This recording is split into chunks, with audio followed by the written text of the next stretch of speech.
आज हरदी में लेटाइल बाड़ी। हमर जान आज हरदी से लेटाइल बाड़ी।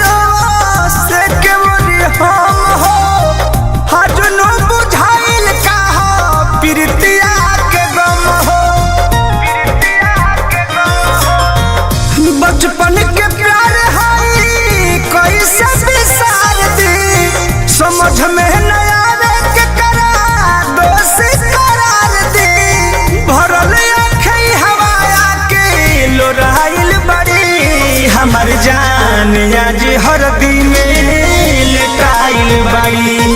हमर जान आज हरदी से लेटाइल बड़ी।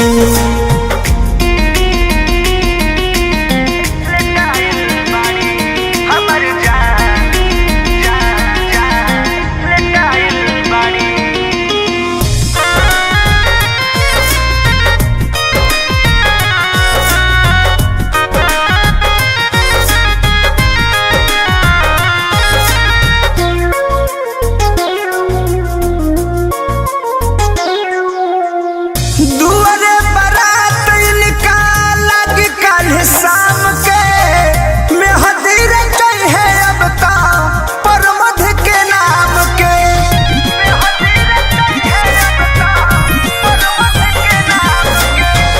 दुआरे बारात निकाल कल शाम के मेहंदी रचाई है अब ता संतोष के नाम के।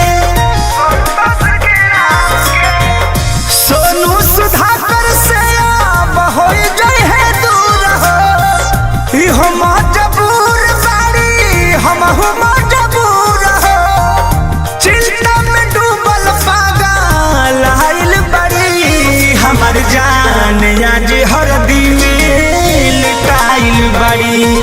हमर जान आज हरदी से